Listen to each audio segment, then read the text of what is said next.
All right, so we are on 102, and we are doing section 1.4, right?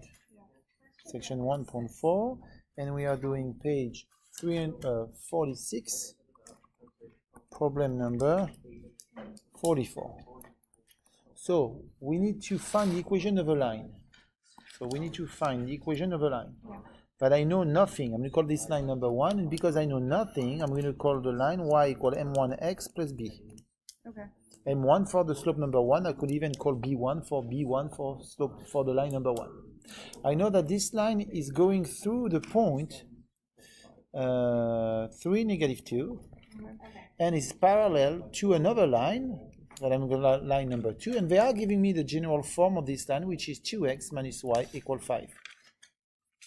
Now, because they are parallel, I know that the slope of my line number 1 is equal to the slope of my line number 2. Well, it's nice to know that, because what you are looking for right here is you're looking for the value of the slope number 1 and the value of your B1. Okay, I'm really confused. Like whenever I just... So, just follow. That is what your problem is saying. Okay. Because it's parallel, the slopes are supposed to be equal. Okay. Now, what you're looking for is the equation of the line. Basically, it means you are looking for the slope of your line number 1 and you are looking for the value of your b for your line number 1. Okay.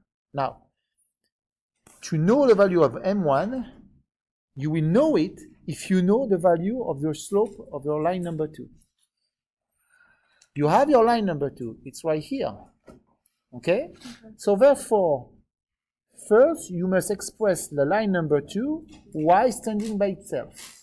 So you are going to 2x minus y equal 5. You are going to add 5 both sides, add y both sides. Okay. If you do that, you got 2x equal y plus 5. And because you are looking for y standing by itself, you need to get rid of the 5 by subtracting 5 both sides. Now, this line number 2 is going to be expressed as y equal 2x minus 5. Okay. Therefore, that means that the slope number 2 equal 2.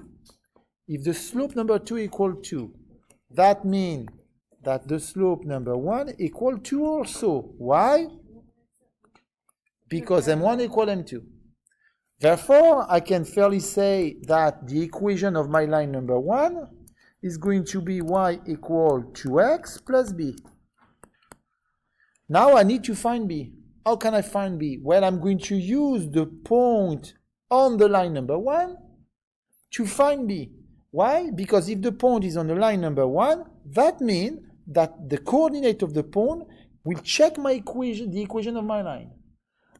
X equal 3, y equal negative 2. So I'm going to have negative 2 equal 2 multiplied by 3. And what I'm going to do is very simple. Okay, yes. So I'm going to write negative 2 equal 2 multiplied by 3 plus b. So I end up to have negative 2 equal 6 plus b. I want to find b. Remind you, it's b1, which is okay. So we end up to have subtracting 6 both sides. And so negative 8 equal b1. At the end of the day, I end up to say y equal 2x plus negative 8. If you want to change plus negative 8 by y equal 2x minus 8, that's fine. Okay.